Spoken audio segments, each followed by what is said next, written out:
welcome to the California Lawyers for the Arts live stream on Making Your Arts Business Legit, or a guide to forming a California corporation focused on the creative arts. We are very happy to have with us Mr. Jacob Janzen. Jacob here is the founder of Start Art Legal, which is a law firm devoted to helping the creative arts professional with their legal needs. Let's give him a round of applause. All right, Jake, take it away. Thanks, Matt. As Matt said, my name's Jake Janzen. I'm the owner and operator of a solo law practice called Start Art Legal, and I'm a member of the California Lawyers for the Arts Modest Means Incubator Program. So I get to work in this beautiful office, and I get to take referrals from California Lawyers for the Arts, and I get to work with a bunch of artists and musicians and not-for-profit organizations, and I really enjoy helping people get their businesses started. So tonight we're going to talk a little bit about the different types of business entities that are available in California. And we'll talk a bit about the pros and cons of those different businesses, and then we'll get into kind of the nuts and bolts of how to do it yourself if you'd like to go ahead and attempt to form your own business on your own. A few quick disclaimers. Everything's for informational purposes, not intended to be legal advice, and nothing tonight creates attorney-client relationship between us. If you want to do that, that's something we can do more formally later. Again, Matt said we'll have questions at the end.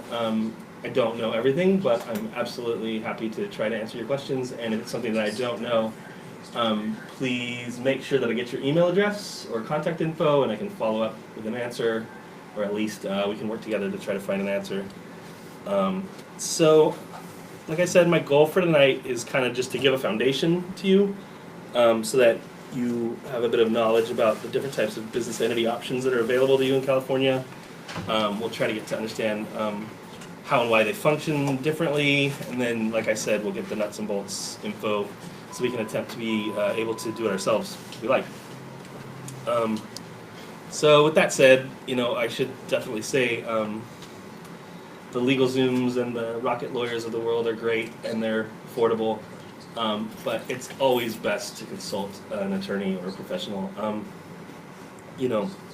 I get a lot of business from LegalZoom because it's affordable and supposed to be fast, but it's so cookie cutter and so lowest common denominator that a lot of times people go with that option and form a business and then realize, hey, this doesn't suit my needs at all, and then they have to, hire an actual human being to come in and correct it and make it the way that they actually want it to be. And then, in the long run, they end up spending more money than they would have if they had just come to an attorney in the first place.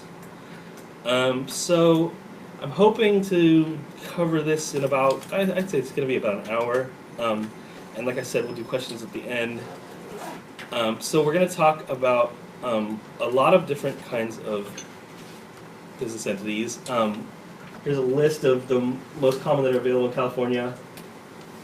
I have on here B Corps and Cooperatives and S Corps. I'm not going to get into, I'll cover them and talk a little bit about them, but I'm not going to get into the actual, step-by-step guide on how to form those. If that's something that you're interested in, we can talk another time, or I can point you in the direction of some resources that can help you with those. But we will get into the others. Maybe we should just talk quickly about just some of the factors that weigh into how you choose which business entity is right for you. Obviously, if you are going it alone, you're going to want something different than if you have multiple partners. The flexibility that you have in your daily operations is a big factor that you want to consider. How quickly do you want to get things done? Do you want to be the one who just says, do it and it happens? Are you willing to let things be decided by a board? Things like that. And then that kind of takes us to voting and managerial rights, kind of fits in there too. And then a really big one is the protection of your personal assets from your business liability. We'll see that some of these organizations, some of these business entities have limited liability protection, and some of them have no protection whatsoever. And then a big factor for a lot of startups is the need to raise capital. If you need to get a lot of cash fast, there's certain organizations that are going to be more amenable to that than others. Taxation is huge. We're going to see some of these are pass-through taxation. Some of them are, what's called double taxation, and we'll get into that. And then perpetuity is an issue. If you want the business to outlast you, that definitely factors into which type of business formation you'll select. Then I have here a website, www.calgold.ca.gov, and that's maybe, I hope, like the biggest takeaway that you have tonight is that website. It's a pretty incredible resource. You can go on and put in the county and city that you're in, or that you want to form a business in, and then put in the type of business that you want to form, and then from there it'll give you everything that you need. It'll list every regulation and form and everything, and it starts at the city level, and then it shows you the county level, state level, and federal level. So it's just it's from everything from how many smoke detectors you need to what sort of insurance you should get. And it's a really great resource. All right, so we'll just jump in. The first type of business we'll talk about is a sole proprietorship, and this is the easiest, fastest, most basic business entity that you can form. And basically, it's just you. You are the business. There's no legal separation between you and the business. The business isn't taxed. You're taxed at your own personal income level. Your business activities aren't separated from you. So if you're looking at something where tax concerns aren't an issue and where the product that you have is low liability, this might be a good, easy, fast choice for you, at least initially. And why I say low liability is because there's no protection. Your personal assets aren't protected in any way through a sole proprietorship. So if you have creditors, or if there's if you're liable for some sort of tort or whatever, they can come after your private assets, and there's no separation there. There's no legal entity that divides the business from you. So the pros, you have sole control. You do what you want. And as we'll see, I'll get into how you form it. It's the easiest and the cheapest to form. And it's just taxed at your personal income tax level, just a pass through. Like we said, some of the cons, as the owner, you're personally liable for the business activities and the creditors. And then another one is that capital and resources are just limited to your own assets, or what you're able to borrow. So if you're not in a position to go to a bank and get loans, it could be hard to raise capital. And if you don't already have money socked away for it, it'd be hard to have assets. And then one thing that people kind of don't think about very often when they think of a sole proprietorship is that the business really depends on the owner's performance and the owner's health. So, when the owner calls in sick, the business doesn't exist that day, right? So that's something to consider if you want to form a business that can go on while you're not able to personally. The next type of business is a general partnership, and essentially a general partnership is like a sole proprietorship with more than one person, right? So again, it's easy, it's inexpensive to form, you're taxed individually, the partnership is not taxed, and then you're individually taxed. It's just your individual tax, and taxes pass right through.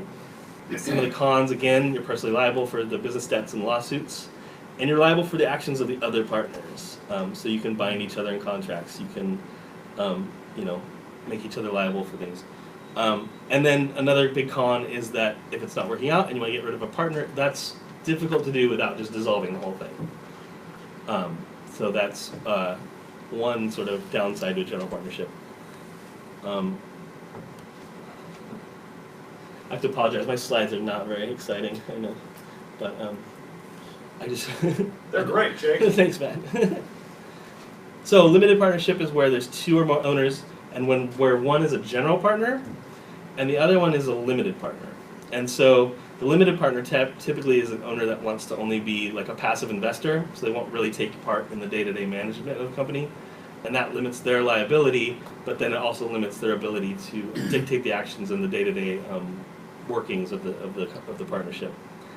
So again, the pros, the company's not taxed.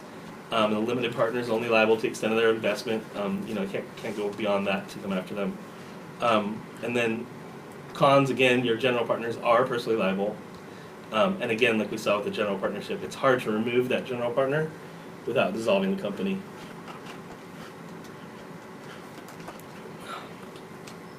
Am I going too quickly? We're all right? All right. You go more quickly? Okay. Limited liability company, this is where we actually are forming now a separate legal entity from the owner.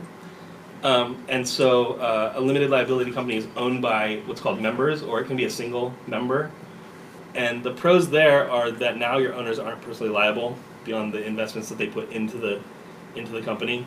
And one way you can raise capital with an LLC is to sell membership interests, but again, in order to get that money, you're bringing somebody in and giving them, membership rights as well. And a big benefit is that the LLC is not taxed, so it's just a pass-through, though, California does have some fees, which we'll see a bit later.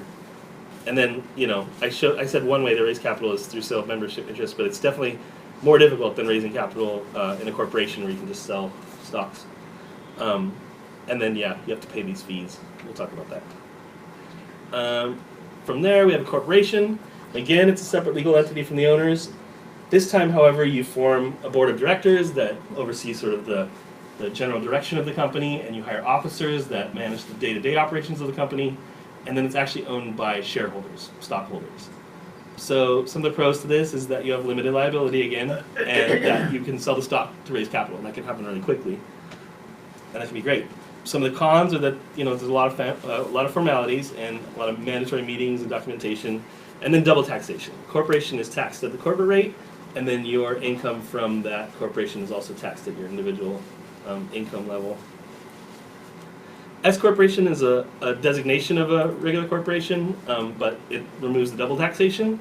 And the trade-off there is that you have to have less than 100 shareholders, you can't publicly trade, and again, sort of like any corporation, the administrative duties are pretty complex.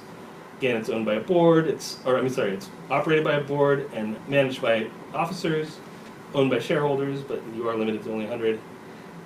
And you do pay a small state tax, 1.5% or $800, whichever is higher. Then we have our not-for-profit corporation. Not-for-profit corporations is exactly what it sounds like. It's a corporation that is created for some public benefit, some educational or religious or charitable cause. Again, it's managed by a board. It doesn't have, this time though, it doesn't have any shareholders or investors. One of the huge pros for a not-for-profit corporation is that it can be tax exempt. Also, you can take donations, and those donations can be tax deductible for the donor. You can also get sales and property tax exemptions. And like any corporation, it has limited liability. So, the corporation will be liable and not the individuals working in and for it.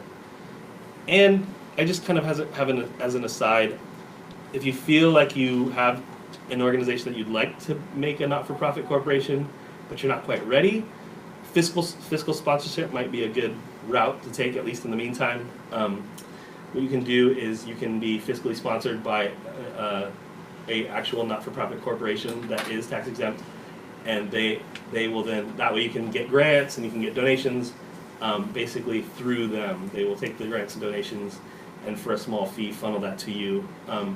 That is usually project-based, so it doesn't always last terribly long. And you have to contact these organizations and find out which one works for you. They vary in how much fee they take or what percentage they take, and they all have the sort of different ways that they operate. But there are not-for-profit corporations that strictly do fiscal sponsorship. That's what they do. So they're out there, and if you want to talk more about that with me, I'd be happy to talk about that. Some of the cons of a not-for-profit corporation are, well, the profits have to go and be applied to the operation of the corporation. They don't go to the members of the officers. You're not going to get wealthy, obviously. And it can be sort of expensive and difficult to create. We'll see, it's sort of a long process, and it could cost a lot of money to do. Again, like any corporation, there's a lot of administrative duties. And then one thing that I don't think is really a con, but it's, whatever. Any of the assets in the property that the not-for-profit has, when it dissolves, has to be granted to another not-for-profit corporation. It can't be like split up, we all take a vacation and get a payout. It has to go to another organization similar to what we were doing. So B Corps are kind of new and exciting. And you got to think of a B Corp, it's a corporation, but this is a designation. It's sort of like fair trade or an organic certification. It's done by a nonprofit that's named B Lab. And they basically certify that your corporation meets these sort of rigorous social, environmental, accountability, and transparency standards. And some of the reasons why corporations choose to be certified as B Corp, like their customers like it. They want to spend money on an upstanding corporation, and it also gives those corporations a little bit of flexibility about what they do with their money. Generally, a normal corporation with shareholders, stockholders, their number one purpose is to make money for those shareholders. And if they don't make money for those shareholders can bring a derivative suit against the corporation and say, you're not doing your job, you're not making us money. With a B Corp, you have a little bit more flexibility to be like, this time we're going to invest some money in, rehabbing this marshland or something. And that gives them a little bit more flexibility. Worker co-ops, I'm not really going to talk too much about tonight, but they can basically be formed as any type of for-profit entity and then operated as co-op. I want to quickly just give a shout out to an organization here in the East Bay called Sustainable Economies Law Center. They host what they call Resilient Communities Legal Cafes, and you can go and ask some of their fellow attorneys there about co-ops. I don't know them or work for them, I just like what they do. So if we move on, we'll get into how to do this, how to form these different types of business entities. There's 4 big steps to forming a sole proprietorship, and this is your fastest and easiest way to create a business. Step 1, choose a name. Step 2, if you're not going to use your own name, then you file a fictitious business name. Step 3, you're going to obtain licenses, permits, and zoning. And step 4, you might want to get an employer identification number. So I'll break down what these all mean. Choosing a name. So you want to make sure the name you want is available. There's 3 resources here where you can check to see if it's available. You go to the California Secretary of State's website and do a search there. You're going to want to go on the U.S. Patent and Trademark Office to make sure somebody else isn't already using this name, because if they are, they might not like it if you start your business in that name. That could be a problem. And County Recorder's Office, so go to your own county and see if anybody's using that name there. And it can't be the same or too similar as another name. I don't quite know what too similar is, but I'll let you know. For filing a fictitious business name statement, again, if the name you're going to use is different from your legal name, then California requires that you file this fictitious business name statement. And that's at the county level where you're conducting business. So here it's Alameda. There's a list of all the county websites at counties.org. The state gives you a 40-day grace period from the business start date to do this. So not immediately, but very soon after you start your business, you're going to want to do this. The Alameda fee is $40. I don't know if they range by county, but they might. And you're also going to need to publish a statement in what's a well-known newspaper. I don't know if there are any well-known newspapers anymore within the county. So really, the way I would go about doing this is there's a number of online services that just say, get your fictitious business name or your DBA, and for like $80, they'll file the fee, they'll pay the fee, file the paperwork, and they'll publish it somewhere. I don't know where, but they will publish it in an appropriate location. It has to be for 4 consecutive weeks. And I think it's around $80 or $90 for that. When I filed mine, I did it myself, and it was pretty painless, but I had to go downtown in Oakland and at the county recorder's office. So you're going to want to make sure you obtain any license, permits, and zoning. This is where that calgold.ca.gov website is really going to help. You're going to put in the type of business that you have, the county and city that you're in, and it's going to tell you exactly what you need. So you're going to need, and this depends on your activities, but you're going to need different business licenses, different permits, depending on what you're doing. So yeah, like I said, type in county and city, get a list of the required permits and licenses. Yeah, and they can give you information about the filings that you have to that are required and the laws that you're subject to, and employment information. And then you might want to get an employer identification number. It's required if you have employees, but you don't need one if you don't have employees. You can use your social security number. Some banks require you to have one if they're going to open an account. Some people feel that it protects their identity not to use their social security number everywhere. Getting an EIN is easy and free. You go on the irs.gov website, punch in employment identification number in the search there, and it'll come up, and I think you're allowed to get one a day if you want. And it's free. You just need to know information about yourself and not lie, and you'll be fine. If you pay more than $100 to any employees in a quarter, you also have to register for a California Employer Account Number, and that's at the California EDD, Employment Development Department. Also, if you have employees, you have to report and pay their employment taxes quarterly, and you can find information for that at the California Employers Guide. So then what? Well, you're up and running and you want to just make sure you open a business account, open a bank account, keep stuff separate, keep records. You're probably going to want some kind of liability insurance because with the sole proprietorship there's no liability protection, so depending on what field you're in, you're going to want to find the appropriate insurance for that. And then you're going to want to pay your taxes. So depending on what you're doing, you might have to pay use and sales taxes, and you can go to the Board of Equalization to see what kind of different taxes you're liable for depending on the type of business that you're operating. So I'm going to move from sole proprietorship to a partnership, and you'll see that it's a lot of the same stuff. You're going to choose a business name, file a fictitious business name statement. Number 3 is obviously different, draft and sign a partnership agreement. 4, obtain licenses, permits, and zoning. And 5, obtain an employer identification number. So we're going to just skip those 4 that we've already seen, and we'll go straight to drafting and signing a partnership agreement.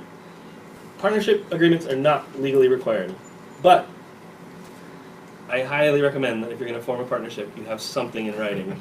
They're really important to help you avoid misunderstandings. They basically lay out how you're going to handle certain situations, how everything's going to be split up. Some of the stuff that you're going to want to include in agreements are going to be each partner's contributions to begin, how you're going to split up those profits and losses, who has the authority and the management duties, what are your voting rules, how do you admit new partners, what do you do if one of them leaves or dies, and then, of course, how are you going to resolve disputes. So the takeaway on partnerships is get a partnership agreement. So the big popular business entity now is LLCs. So let's talk about how to form an LLC. Again, first step, choose a name. Then we're going to file our articles of organization. Here you have to appoint a registered agent. You have to draft an operating agreement, file statements of information, and pay our taxes. So let's start with choosing a name. LLC's name must end with either limited liability company or LLC or L.L.C. or limited, and company can be abbreviated to LTD and CO. You can't contain the words bank, trust, trustee, incorporated, Inc., corporation, corp, insurer, insurance company, or anything that suggests that you're in the insurance business. And like our other business entities, you can't be the same as or too similar to an existing name or a name that's misleading to the public.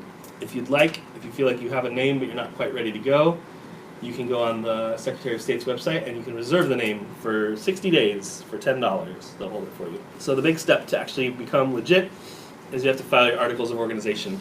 An easy file with the Secretary of State. It's Form LLC-1. You can just get it on their website.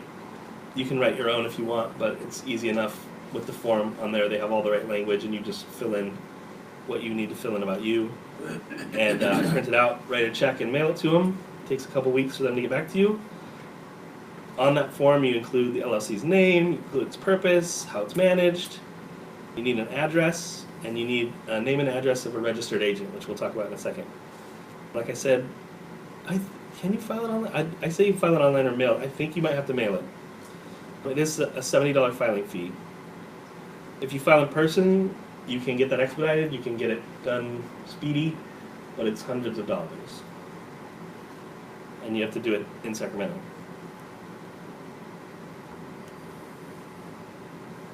The next big thing that you're going to have to do, and actually I should say the next, but you're going to have to put this on your articles of organization, is appoint a registered agent. Every California LLC is required to have a registered agent for service of process. An agent for service of process is just a person or a company that agrees to accept legal documents on your behalf. You can't serve as your own agent for service of process, an LLC can't, I should say, and you can only have one agent. But if it's an individual, that individual just has to live in California, and they have to have an actual physical street address. You can't have a P.O. box. And that has to be listed in the LLC's Articles of Organization, which is a public document. So that person needs to be comfortable with their street address being public information. It's corporate agents that are companies that do this for you, and corporate agents do have to file a California Corporations Code Section 1505 certificate with the Secretary of State's office. So there's a list there of who they are. It's not. I don't think it's exhaustive, but if you're looking for a corporation that does it, you can find one there. And typically, this service comes with an annual fee. And then this is sort of the LLC's version of the partnership agreement. Draft an operating agreement. Again, it's not required. It's not something you have to file with the Secretary of State, but it's highly recommended. So one thing to remember is without your own operating agreement, you're subject to the default rules, which in California is the Revised Uniform Limited Liability Company Act.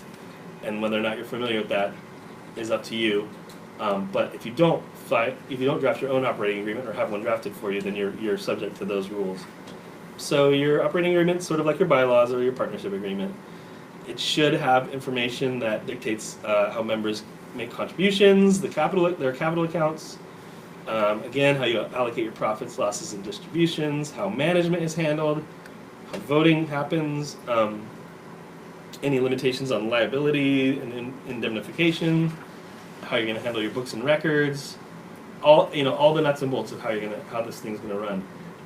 And even if you're a single member LLC, you should still have an operating agreement. People say, well, I'm not making a deal with anybody, so why would I have it? The thing about limited liability companies is that they are separate entities from the individual who owns them.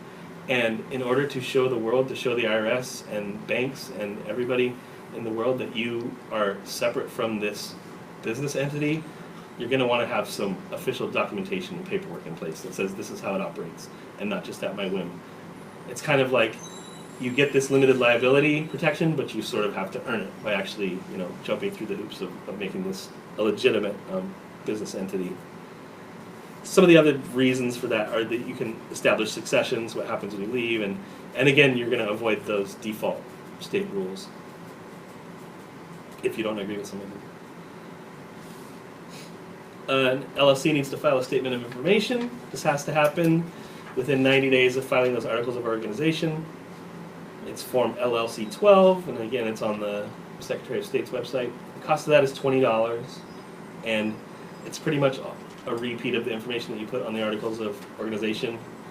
They want to know if you've moved or if ownership has changed or anything like that. And then you have to file one every other year after that.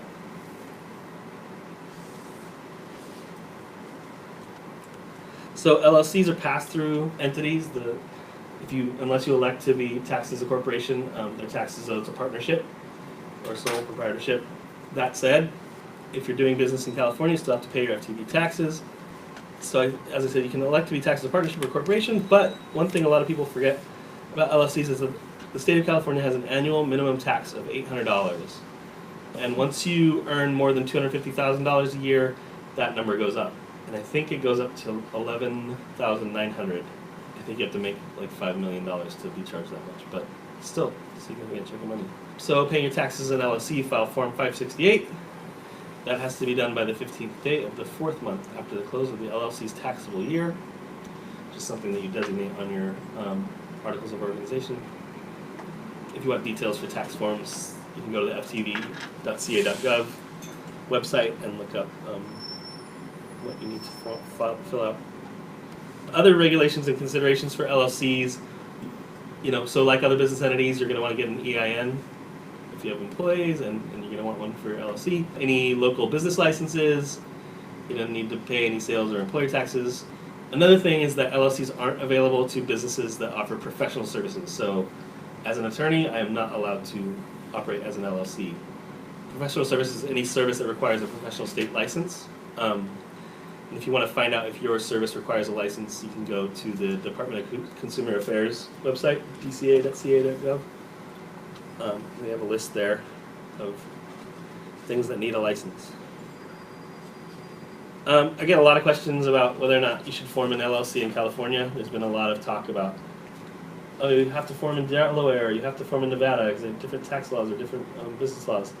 The fact of the matter is that if you're doing business in California, you're gonna have to pay the California fees.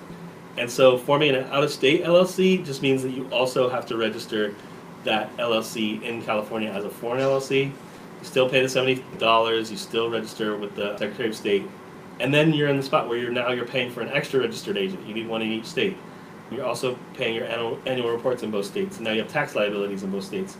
And so, basically now you have the headache of having two LLCs that you're upholding. So I get a lot of people who formed in Nevada and then are frustrated why California wants their cut too. So we'll talk about how to form corporations. Again, we're going to choose a name, file articles of incorporation, designate our registered agent, Set up corporate records book, prepare bylaws, appoint directors, hold first board meetings, issue stocks, pay taxes, file our statement of information, and then there's other tax and regulatory requirements. So choosing a name, you may, but you don't need to include the words corporation, incorporated, or limited, or an abbreviation of those. Again, if you feel like you have the name you want but you're not ready to go, you can go to the Secretary of State and reserve your name for 60 days for $10. And I think all these fees are current. They might change. Then you file your articles of incorporation. This is like your articles of organization for an LLC. Again, you file with the Secretary of State. It's a $100 fee. Here you're going to include your corporate name, your purpose, and the name and address of your agent for service of process. And then you're going to put the number of shares that you're authorized to issue. And you have to include the corporation's street address and mailing address. You can file them by mail or you can take them in person in Sacramento. Can't do it online. Appoint a registered agent. Again, this is the same as the LLC. Set up a corporate records book. So you're going to keep all your important papers, your minutes of director and shareholder meetings, stock certificates, your articles of incorporation, your bylaws, keep them all in either a binder or a corporate records kit. You can get fancy kits with a seal and very ornate paperwork. Make sure this gets kept at your principal office. Your draft bylaws. So bylaws set up the basic ground rules for operating this corporation. You don't have to file them with the state. They're not legally required, but again, they're totally necessary. They're necessary because 1, they establish your corporation's operating rules, and 2, they show you the bank's creditors and the IRS and others that you are a legitimate corporation. You're going to want to appoint your initial directors. So the incorporator, the person who signed the articles, who got the whole thing started, appoints the initial corporate directors to serve on the board until the first annual meeting of shareholders. The incorporator has to fill in an incorporator statement showing the names and addresses of the initial directors, and the incorporator has to sign the statement and place a copy in the corporate records book. Again, that doesn't have to be filed with the state. Then you're going to want to hold your first board of directors meeting. This is where everyone comes together on the board. You can appoint corporate officers, you can adopt your bylaws, select a corporate bank, authorize issuance of shares of stock, set the corporation's fiscal year, and adopt an official stock certificate form and corporate seal. All of this has to be recorded in the corporate minutes that are prepared by the incorporator or any of the directors. And then on top of that, if you are going to designate being an S Corp, that's the time where the director should elect to become an S Corp. You issue your stock, to each shareholder, and you enter each shareholder's name and contact information in the corporation's stock transfer ledger. And most states don't require it, but small corporations usually issue paper stock certificates. Pay your taxes. Again, we see this annual minimum tax of $800 and additional taxes due if your income's higher. Corporations file California Form 100. S Corps file California 100S. You can go to ftv.ca.gov for details and information and all the forms. And like your LLC, you also have to file a statement of information. Again, within 90 days of incorporation, and then every year thereafter instead of every other year. That's Form SI 200, and that costs $25. Like we said with LLCs, again, corporations from outside California that are doing business in California have to register as foreign corporations in California. Some of the other regulations and requirements, your EIN is required. Again, no fee. You can just do that at the irs.gov. S Corps have to submit Form 2553 election, and then that has to happen within 2 months and 15 days after the beginning of the corporation's first tax year. You have to probably obtain other local and state business licenses, and again, we're going to that calgold.ca.gov website to find out what all those are. And again, if you pay more than $100 in a calendar quarter, California Employment Development Department issues employer account numbers and administers California's payroll taxes, including unemployment insurance, employment training tax, state disability insurance, and California personal income tax withholdings. That's all there for you on the EDD website, edd.ca.gov. All right, and finally, our last one is how to form a not-for-profit or a non-profit corporation. Here are steps. Big steps are to choose your initial directors, choose your corporate name, file nonprofit articles of incorporation, prepare bylaws, hold board of directors meetings, and then apply for tax exemption. So choosing your initial directors and your name, in California you can have one director, you're required to have at least one. Probably want more, and you probably want it to be an odd number. And then again, with the name selection, it's the same procedures as you would do with the LLC or corporation. Do a search on the Secretary of State, probably do a search U.S. Patent and Trademark Office, look in the counties. And then, this is important, you have to file nonprofit articles of incorporation. Again, you do it with the Secretary of State, but this time there's very specific language that has to be in your articles of incorporation. You have to put the name of the corporation, name and address of your California agent for service of process, and the initial street mailing address of the corporation. We have to include this following statement. This corporation is a nonprofit public benefit corporation. It is not organized for the private gain of any person. It is organized under the nonprofit public benefit corporation law for public or charitable, insert one or both, purposes. And I should say this is for 501c3s. There's lots of different kinds of 501cs, but 501c3 is the most common when you're talking about educational, charitable, or religious organizations. So those articles of incorporation, there's a form on the Secretary of State's website. You can write your own, or you can just fill in their form. It's a little bit cheaper than the for-profit corporation. It's $30 instead of $100. And then if you want to get tax-exempt status in the future, your articles at this point already have to include a statement of purpose that meets the IRS's requirements, and statements that your not-for-profit will not engage in prohibited political or legislative activity, and a clause that provides a dissolution of assets provision that dedicates your assets to another 501c3 organization when you dissolve, if and when. And bylaws for a nonprofit corporation are pretty specific. They have to comply with the California nonprofit corporation law, and they're going to contain the rules and procedures that your corporation is going to follow for holding meetings, electing officers and directors, and taking care of other corporate formalities. And again, you're going to include some of that language that's required in the Articles of Incorporation to make sure that you are not running afoul of the Attorney General and are holding up to your mission. You're going to hold Board of Directors meetings. These meetings, the initial directors meeting is going to be your chance to approve bylaws, elect directors, appoint officers, set an accounting period and tax year, and approve initial transactions of the corporation, such as opening a bank account. And then you'll set up your cool corporate records binder at that point. Then the next major step is to obtain state and federal tax exempt status. So once you file your articles of incorporation, your business is up and running. Your nonprofit corporation is legit. But one of the huge benefits of having a nonprofit corporation is tax exempt status. So that process is lengthy and sort of tedious, but very valuable. And to do that, the first thing that you're going to do for a 501c3 is you file Form 1023 for federal tax exemption. So you go to IRS first. Fees for that right now are $600. If you anticipate less than $50,000 in your gross receipts and a bunch of other boxes that you can check no to, you might be eligible to file what's called a 1023 Easy, and that's $275, and a significantly shorter form. And both these forms, though, ask for lots of information about your organization. They include your history, your finances. If you don't have a history, then your projected finances, the organizational structure that you want. You're going to want to look at your bylaws, governance policies, all your operations activities, and even more. The good news is that once you get that letter of tax exempt status from the IRS, it's pretty easy to get state exemption.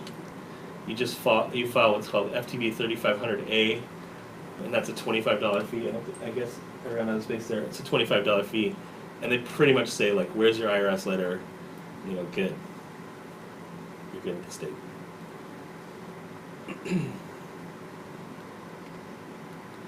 The one thing to remember, if you form a not-for-profit corporation and sort of drag your feet on tax exemption, it gets much more difficult after 27 months. So I don't know why 2 years and 3 months is cut off where it gets more difficult. So do it within that time period. Other requirements for nonprofit corporations: you have to register with the Attorney General, and this is Form CT1. The Attorney General governs nonprofit corporations in California. You have to do this within 30 days of receiving any assets. So if you get any funds or any property, within 30 days you need to register with the Attorney General. That's a $25 fee to do that. And then you also have to file your Statement of Information with the Secretary of State. Again, this one's Form SI 100, and you have to do that within 90 days again. That's another $20. If you're concerned about taxes and compliance for a nonprofit, a really great resource is calnonprofits.org. The website's here. and they actually have compliance checklists, so you can go down the line and see if you're keeping up with everything you need to do. With that, I'll say thank you and turn it over to Matt. All right, I'll come up and say a few words. Thank you very much for watching. If you would like to see more videos by California Lawyers for the Arts, please like and subscribe to CLA's YouTube channel so we can provide full-service live streaming programs soon. Our channel will be producing videos that cover all kinds of artistic, entertainment, and intellectual property legal issues. You can also find our videos on Facebook and livestream.com.